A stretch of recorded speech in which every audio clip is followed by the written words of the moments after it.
Olá, eu sou a Rose. e eu sou o Lucas. Você está assistindo O Efeito Casal. Bom, galera, esse vídeo aqui, ele foi uma sugestão do Gabriel.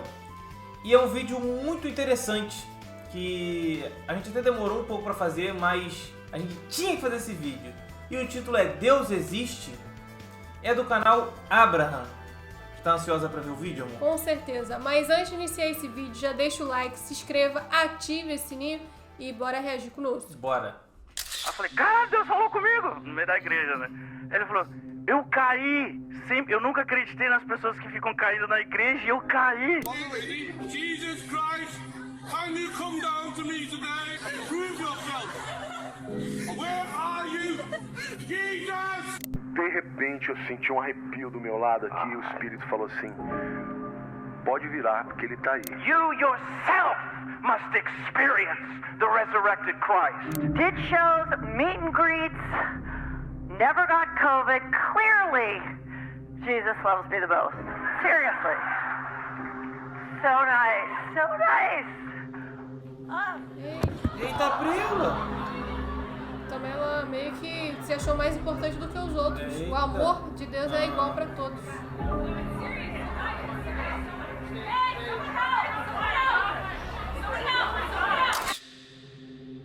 Caraca. Deus. Qual é sua relação com essa palavra? Para alguns é a fonte de um propósito existencial, para outros um mistério insondável. Independente de crenças ou dúvidas, todos nós, em algum momento, olhando para o céu estrelado, já nos questionamos: existe algo além do que meus olhos podem ver? Alguns concluem que sim, mas outros... Ah, mas então se Deus não existe, quem criou o universo? Mas aí a pergunta, se eu soubesse essa pergunta, eu não tava aqui falando com vocês. A gente não sabe. Agora, não é porque a gente não sabe que significa que então é Deus. Até outro dia, por que chovia? Ninguém sabia. Então era Deus. Deus é uma ótima resposta para perguntas. O Deus é um porquê sim da sua mãe. Por que eu tenho que ir agora para a escola? Porque sim. Alguns argumentam que, se Deus é onipotente, onisciente e benevolente, por que então existe o mal no mundo? Se ele é capaz de impedir o mal e deseja fazê-lo, por que o mal persiste? Eu olhei assim pra imagem de Deus e falei assim, pô, você não existe, mano. Deus não existe. É mentira esse negócio de Deus. Eu sou um besta de, acreditar que Deus existe. Mas eu falei isso chorando e falei muito alto pra todo mundo ouvir que tava na igreja. Como você deixa um moleque desse que não viveu nada da vida morrer, um moleque de coração puro, e tem um monte de vagabundos da vida que tá aqui sim, tá ligado? Pois eu tinha inveja dos arrogantes ao ver a prosperidade dos ímpios. Até que entrei no santuário de Deus, então compreendi o destino dos ímpios. Caraca. Salmos 73, 3.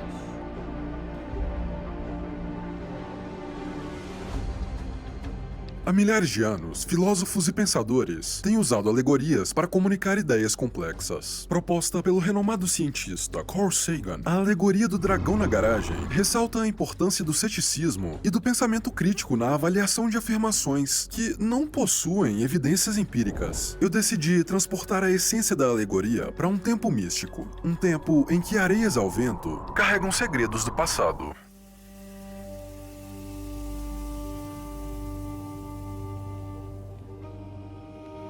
Na antiga Jerusalém, sob o calor do deserto, histórias circulavam como vento. Em uma praça de mercado, do lado de fora de uma taberna, um jovem chamado Elizar proclama em voz alta: "Há um dragão em minha taberna."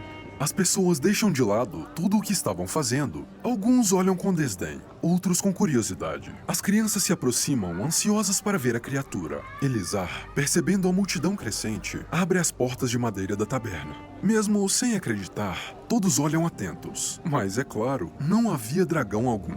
"Ah, eu esqueci de dizer. Ele é invisível."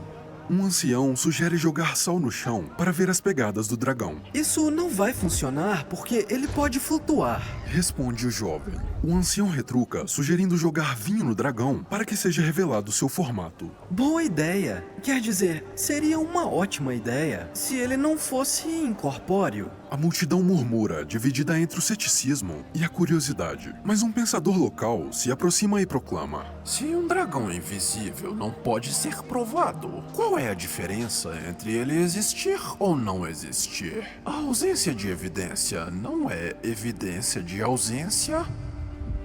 Isso nos leva a uma reflexão mais profunda. Por mais que o questionamento do sábio seja razoável, por que então, em toda a história do mundo, em todas as culturas, todos os credos e etnias, os seres humanos acreditaram em uma entidade superior? De onde vem essa crença universal? Essa inclinação para acreditar no intangível, no invisível, não pode ser mera coincidência. Eu resolvi buscar a resposta. Afinal, existem formas lógicas de provar a existência de Deus?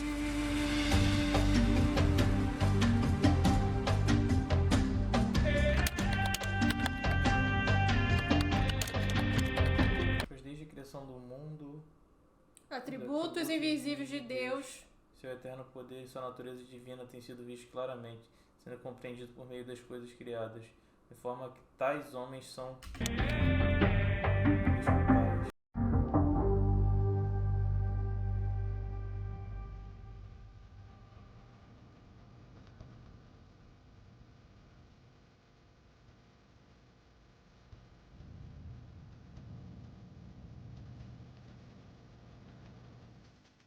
Essa é uma célula de defesa perseguindo uma bactéria dentro de um vaso sanguíneo. Da mesma forma que é difícil acreditar na visão simplista de um homem barbudo e invisível controlando nossa existência, também é difícil afirmar que tamanha complexidade, inteligência e sinergia entre os componentes que possibilitam a vida surgiram pelo mero acaso. Durante minha busca por respostas, me deparei com um vídeo do canal Coruja do Carvalho, onde ele filosofava sobre o tema. Intrigado, decidi entrar em contato para que ele me enviasse materiais que pudessem jogar luz nessa questão. Quando comecei a estudar, me vi diante de um princípio revelado pela filosofia hermética do Antigo Egito e da Grécia. O que está acima é como o que está abaixo. O que está embaixo é como o que está em cima. Eu tô vendo série que me deixa confuso, tô vendo agora um vídeo. Aí tu tá meio tentando linkar, né? Aham. Esse é o princípio hermético da correspondência. Essa simples frase carrega uma profundidade capaz de responder grandes mistérios da vida. Não entendeu nada? Talvez isso aqui ajude. Essa é uma célula cerebral vista através de tecnologia microscópica. Caramba. E essa? Bom, essa é uma teia cósmica de galáxias, fotografada por um telescópio. Esse é o nascimento de uma célula no momento da multiplicação celular. E essa é a morte de uma estrela. Isso, obviamente, é um olho.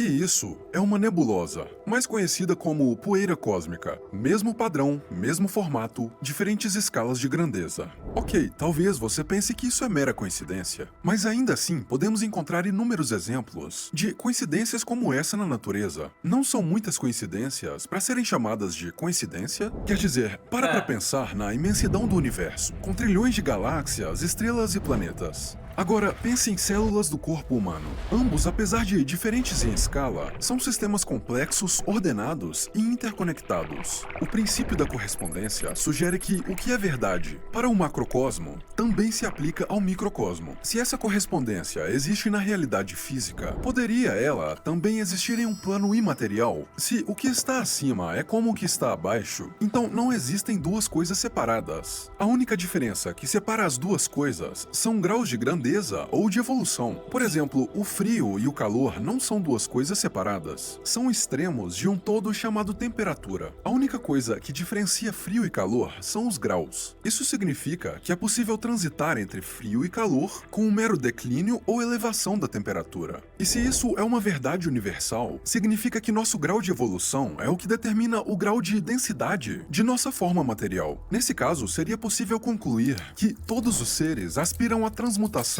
no intuito de fazer parte de algo maior e mais evoluído que nós. Espera, tá confuso. Vamos começar pelo início. Os minerais, elementos fundamentais da Terra. Essas são provavelmente as substâncias mais básicas presentes na cadeia alimentar. Seu propósito maior é um só: serem absorvidos pelas plantas.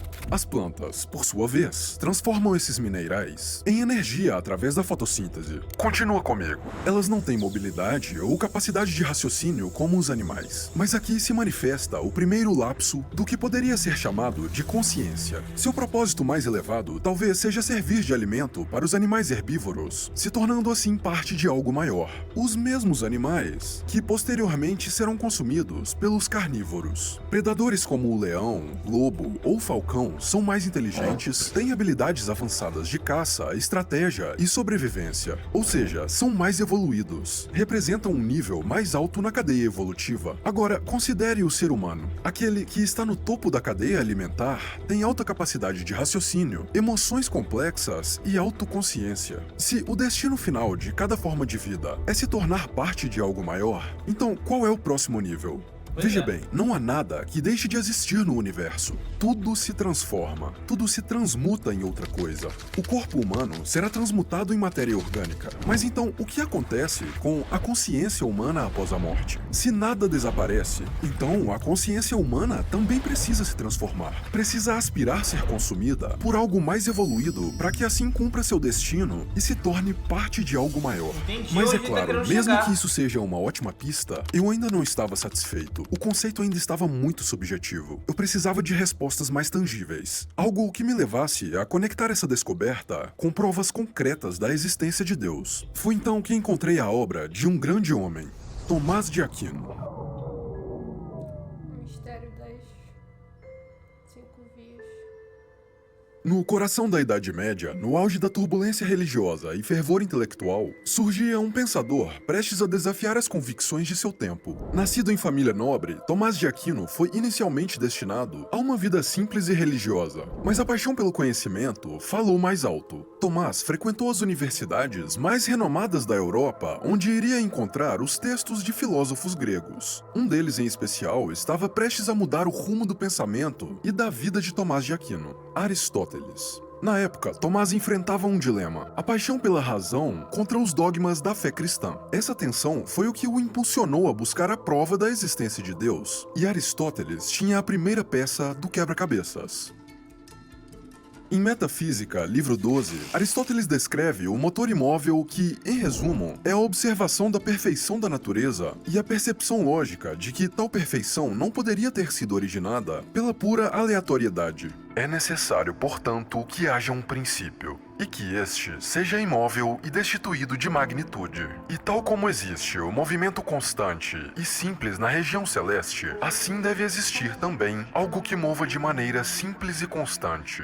Essas foram provavelmente as palavras que levaram Tomás de Aquino a refletir sobre 5 vias lógicas para afirmar que Deus existe. A forma como o universo funciona não poderia ser mero acaso. Havia uma ordem, um padrão, portanto, por trás dele, uma força motriz. Essa realização fez com que ele começasse uma jornada intelectual em busca da verdade. A primeira via usada por Tomás para provar a existência de Deus é um movimento.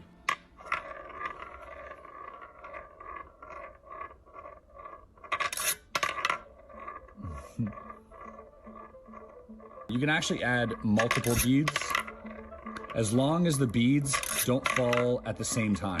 But how bizarre is that to look at? It definitely feels unnatural. Desde o início dos tempos, o universo tem sido uma dança. Cada estrela, cada planeta, cada átomo está em constante movimento. Isso acontece não só no macrocosmo, como também no nível mais fundamental, como o de átomos e moléculas. Lembra? O que está em cima é como o que está embaixo. Agora as peças começam a se conectar. Imagine o universo como um dominó em fileira infinita. Cada peça que cai move a outra em uma sequência interminável. Mas quem derrubou o primeiro dominó? Quem deu o impulso inicial? Deve haver um primeiro motor, algo ou alguém que iniciou tudo, mas que nunca foi movido. Para Tomás, esse motor era Deus. A primeira via revelava também a segunda, que é a prova pela causa eficiente. A conclusão de que é preciso haver uma causa primeira, a origem de todas as outras, mas que em si mesma não foi causada por nada. No silêncio da biblioteca, ao observar as chamas das velas, lançando sombras nas paredes de pedra, Tomás entrou em estado reflexivo. Por mais que tivesse argumentos para responder o mistério do movimento e causa, uma outra questão ocupava sua mente: a natureza da existência. Por que algumas coisas existem e outras não? Por que o universo não é simplesmente um vazio? Se tudo no universo está em constante movimento, significa que tudo é temporário e pode deixar de existir.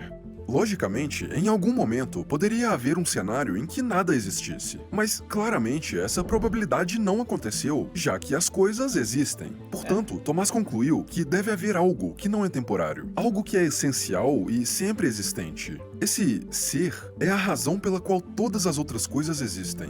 Ele não é só mais uma entidade no universo, mas a própria fundação da existência. Ele não foi trazido à existência por algo, ele simplesmente é. E assim nasce a terceira... Quando alguém pergunta alguma coisa, a gente fala... Deus é Deus, simplesmente ele é. Não tem como a gente falar, Deus é assim ou Deus é assim. Ele é Deus. A prova de contingência. Foi então que, contemplando a natureza, Tomás percebe a ordem, harmonia e perfeição de tudo.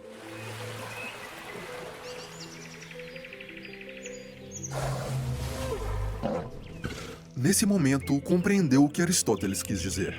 Ele notou que, em tudo, existem graus de qualidade. Algumas árvores são mais prósperas do que outras. Alguns animais são mais ágeis. Algumas pedras simplesmente brilham mais do que outras. Mas como é que sabemos que uma coisa é mais bela do que outra? De onde vem esse instinto? Para reconhecer que algo é mais quente, mais frio, mais alto ou mais baixo? Ou melhor, mais ou menos belo, precisamos de um ponto de referência. Portanto, para reconhecer a perfeição, é necessário que haja um padrão supremo de perfeição. Em outras palavras, sempre que você reconhece a beleza, a bondade ou a verdade no mundo, você está, de certa forma, vendo um reflexo da natureza divina.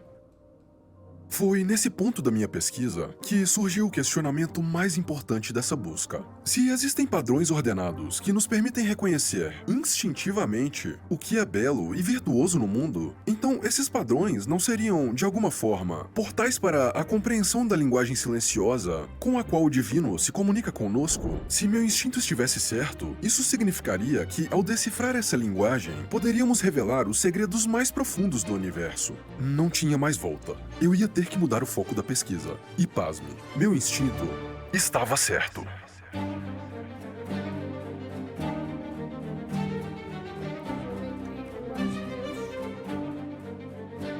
De repente, me vi mergulhando em conhecimentos perdidos no tempo. Através de documentos e registros esquecidos pela sociedade moderna, padrões e formas me guiavam pela história da criação e uma verdade parecia cada vez mais clara. Existem padrões que regem absolutamente tudo no universo, e os maiores pensadores da história perceberam isso. Existe uma linguagem capaz de explicar a essência de todas as coisas. Uma linguagem que, de alguma forma, conecta todos os pontos, desde o voo de uma borboleta até o movimento das galáxias. Você consegue perceber? Está ao seu redor, em cada detalhe, em cada momento.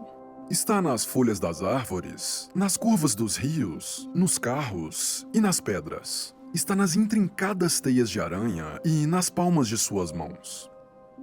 Você percebe agora? Existem padrões matemáticos e geométricos presentes em tudo. Isso não é mera coincidência. São padrões fundamentais na estrutura do universo e da realidade. Desde os tempos antigos, os grandes pensadores têm buscado respostas para os grandes mistérios através da matemática e da geometria. Como o matemático Euclides escreveu em sua obra, as leis da natureza não passam de pensamentos matemáticos de Deus. Não só ele, como diversos outros cientistas, filósofos e pensadores acreditavam que a matemática é uma espécie de linguagem do universo através da qual tudo pode ser explicado. Pitágoras, um matemático e filósofo conhecido pela criação de seu teorema, foi um dos primeiros a reconhecer a conexão entre a matemática e a realidade metafísica. Em suas palavras, os números regem o universo. Ele acreditava que o universo é construído sob a fundação dos princípios matemáticos. Em Harmonia das Esferas, uma de suas obras mais famosas, ele afirma: a geometria no zumbido das cordas, a música no espaçamento das esferas. Em consonância com essa afirmação, o renomado cientista Nikola Tesla afirma: se você quer encontrar os segredos do universo, pense em termos de energia, frequência e vibração. Qualquer um que estude o básico de teoria musical percebe que notas musicais, melodias e harmonias são compostas por pura matemática.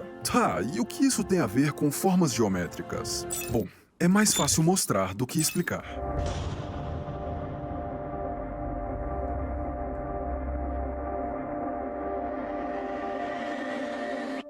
O prato de metal vai vibrar usando um gerador de tons. De acordo com a frequência sonora, padrões geométricos complexos começam a se formar com grãos de sal.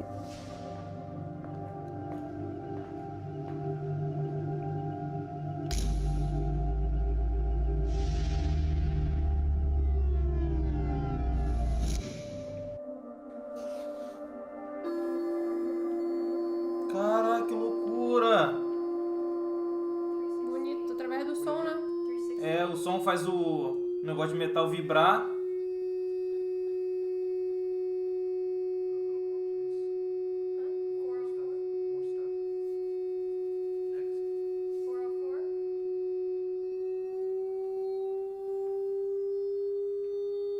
Formas geométricas.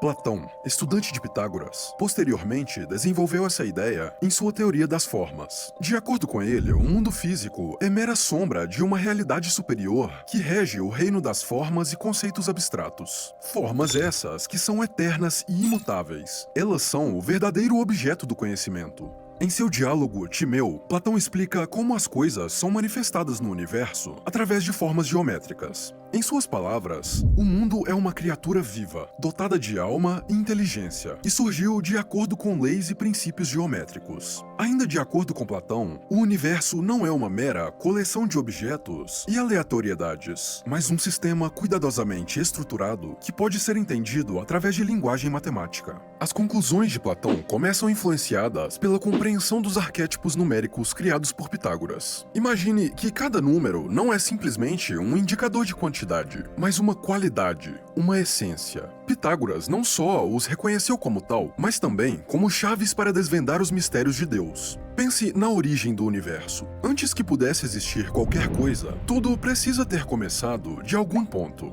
Isso mesmo, um ponto. Um ponto não ocupa espaço, não tem dimensões, é tão minúsculo que não pode ser medido e ainda assim comprime tudo o que virá a existir em seguida. Para Pitágoras, ele representa o zero, o não manifesto. E para que algo se manifeste, é necessário que esse ponto se torne consciente. 360 graus de consciência surgem em meio ao vazio do espaço, formando assim um número 1.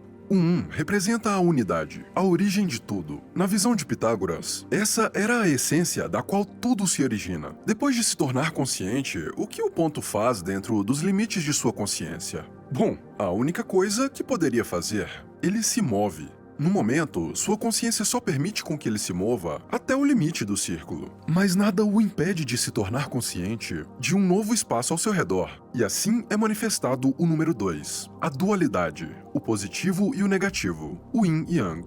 Esse formato te lembra alguma coisa?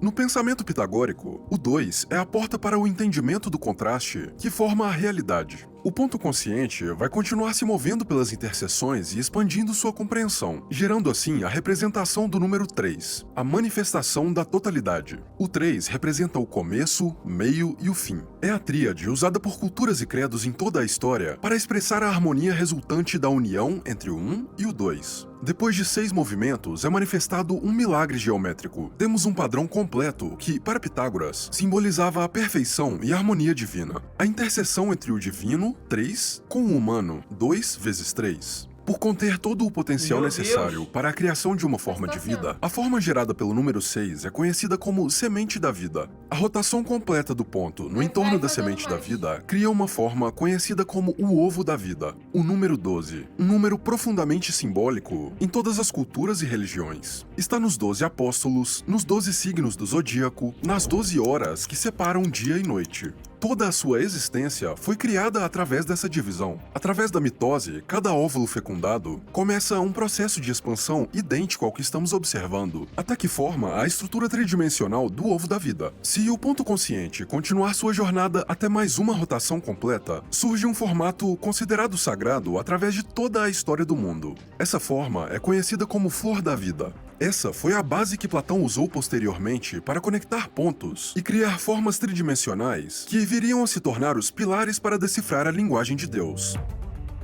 Os sólidos platônicos. 5 formas perfeitas, cada uma com faces, arestas e ângulos idênticos. Conhecidos como tetraedro, hexaedro, octaedro, dodecaedro e icosaedro, cada um dos sólidos representa um dos elementos fundamentais da existência: fogo, terra, ar, éter e água. Platão concluiu que essas formas eram a manifestação pura da divindade, os blocos de construção do universo. Eles eram a ponte entre o mundo físico e o reino das ideias, o elo entre o finito e o infinito. Você já se perguntou como os desenvolvedores de games conseguem criar cenários, personagens e mundos tão realistas? O que tem por trás de tamanha perfeição? A resposta: os sólidos platônicos. As mesmas formas geométricas que criam o mundo como conhecemos são usadas como base na modelagem 3D usada nos games para criar e simular novas realidades. Olha aí.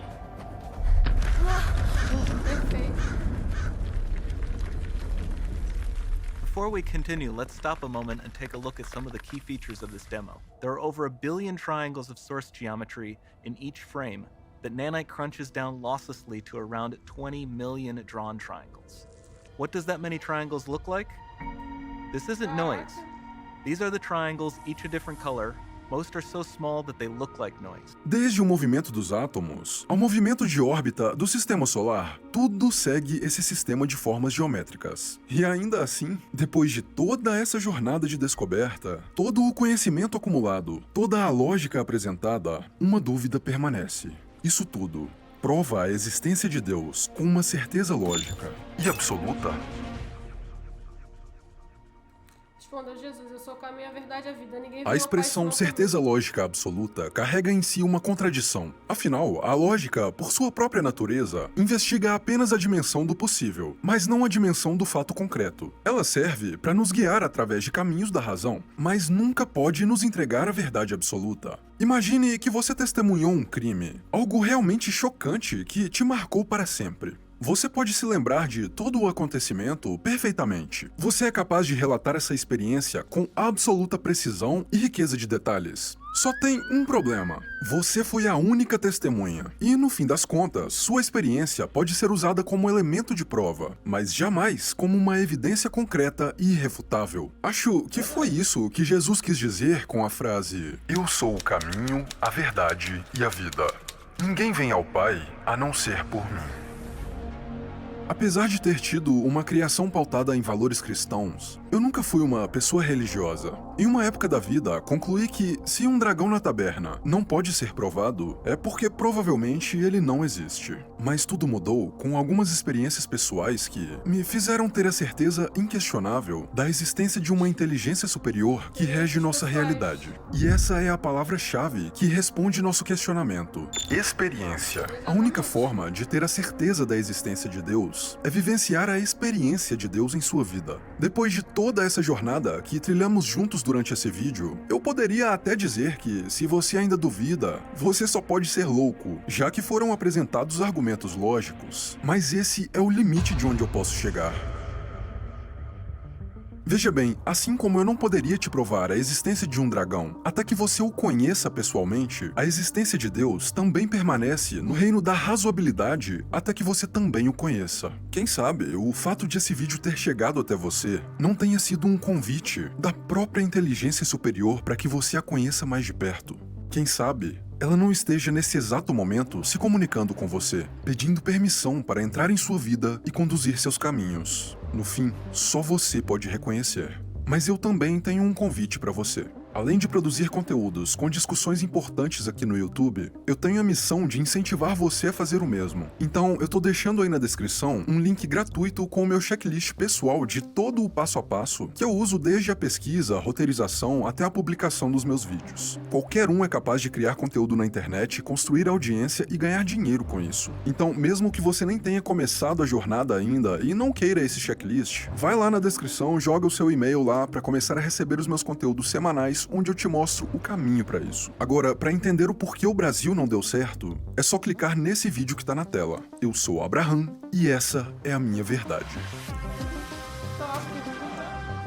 Vamos lá, o vídeo, ele foi um pouquinho diferente do que eu imaginava, mas não foi um diferente ruim, foi um diferente bom.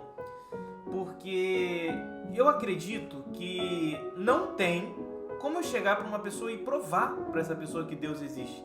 Eu não consigo pegar algo assim como ele fez. Ele foi atrás de inúmeras informações, atrás de inúmeros pensadores, pessoas, sabe, muito inteligentes, cientistas, que tentaram provar isso e não conseguem. Não tem como eu chegar e falar, Deus existe por isso, isso e isso. Sempre vai existir, tipo assim, mas por quê? Porque ele deixa acontecer isso, exatamente. Por quê, não sei o quê. Então eu acredito que é exatamente o que ele falou. Não tem como eu provar, a não ser que você também experimente, a não ser que você também passe pela experiência de entender a existência de Deus. Entendeu? Eu tava conversando com você esses dias que muitas pessoas acreditam em Deus. Eu chegar pra uma pessoa e falar, você acredita em Deus? Acredito. Mas é diferente acreditar e você... Aceitar. Como é que é? Aceitar. É, você aceitar e viver a verdade da existência de Deus. Entendeu? É muito diferente. E nesse vídeo aqui, ele usou toda a informação que ele obteve para chegar a uma conclusão. Você tem que experimentar. E é você que tem que permitir. Não é outra pessoa que vai implementar o pensamento na sua cabeça ou a certeza pessoal de que Deus existe. A gente vive, experimenta e fala, essa é verdade, eu acredito nisso porque eu vivi, senti e agora eu vou viver isso. Exatamente, uma boa explicação que você deu. E realmente é tudo isso que ele falou e que você falou. Não tem como a gente provar se Deus existe se você ainda não teve a experiência, se você ainda não teve o contato, se você ainda não deixou ele entrar dentro da sua vida, do seu coração, da sua mente. Hoje em dia, o mundo está tendo muitas evidências do que está acontecendo, do que pode vir a acontecer nos últimos dias. Sim. Tem muitas evidências e mesmo assim tem pessoas que não acreditam. Respeito. Mas eu sim acredito na existência de Deus. Deus é tudo pra mim. Deus é minha força, minha fortaleza. Só de estar na presença dele, eu sinto arrepio. E em tudo que eu penso e que eu vou fazer no futuro, eu sempre tô lá orando, pedindo que Deus me mostre o caminho certo que eu devo andar. E você aí, aproveitando que ainda não aceitou Jesus, que ainda tá com o coração um pouco fechado, quem sabe esse não é o momento de você pegar uma Bíblia, de você orar, de você aceitar. Enquanto há vida, há esperança. Os dias estão ficando difíceis, coisas estão acontecendo e as pessoas estão, fechando os olhos para as coisas que estão acontecendo. Aproveite a oportunidade. Cada dia é uma nova oportunidade de você se arrepender dos seus pecados e de você aceitar Jesus como seu único salvador da sua vida. Eu costumo fazer uma reflexão, não, porque eu já tenho, assim, certeza da minha salvação, não por eu ser uma pessoa boa. Eu já cheguei a explicar isso em alguns vídeos. Nós não somos merecedores, nós somos salvos pela graça. Mas pessoas que falam assim, eu não acredito em céu e inferno, eu não acredito que vai ter juízo final, eu não acredito que existe vida após a morte. Aí eu faço um questionamento. Vamos supor que você acredita que exista vida após a morte e vai ter o juízo final, céu e inferno. Você morreu acreditando, seguiu a verdade de Deus, seguiu os mandamentos de Deus, a palavra de Deus. Quando você chegar lá, você vai se deparar que realmente existia uma vida após a morte e que você vai ser salvo porque você aceitou Jesus, que era um dos mandamentos. É o princípio para você ser salvo. Então você vai sentir, poxa, eu tô salvo, acreditei e realmente estava certo, existia uma vida após a morte. Agora você passou a vida inteira não acreditando nisso. Eu não acredito, não existe, Jesus não existiu, Deus não existe. Aí você morre e existe uma vida após morte. E agora? Não tem como voltar atrás. Já foi. A oportunidade da gente aceitar Jesus é enquanto estamos vivos. Então, eu prefiro acreditar enquanto eu estou vivo e chegar lá, ter ou não ter, do que não acreditar, chegar lá e ter e não ter mais como voltar. Por essa lógica, verdade. Entendeu? Sim. Reflita um pouco. Só isso que eu tenho pra falar. Bom, se você tiver um pedido de oração, pode deixar aqui. A gente vai orar por você, pela sua família. A gente sempre tá orando por vocês, nossos inscritos, que sempre estão apoiando a gente. Verdade. Esse tipo de vídeo é um vídeo que realmente edifica. Porque a gente costuma pesquisar na internet coisas que vão trazer, vão alimentar nossa dopamina. A gente quer ver coisa engraçada, a gente quer ver... Mas às vezes é muito bom a gente procurar algo que vai nos trazer conhecimento e edificar a nossa fé e o nosso espírito, certo? Exatamente. Bom, esse foi o vídeo, achei muito interessante. O link vai estar na descrição, tá? Assiste lá na íntegra. Gostei bastante desse canal. Gostou? De repente tem mais conteúdo desse tipo, né? Quem sabe se eles nos apoiarem. Quer acrescentar mais alguma coisa? Não, tá ótimo. Então é isso, galera. Se você gostou da nossa reação, deixe seu like, se inscreva no nosso canal e você assistiu o Efeito Casal.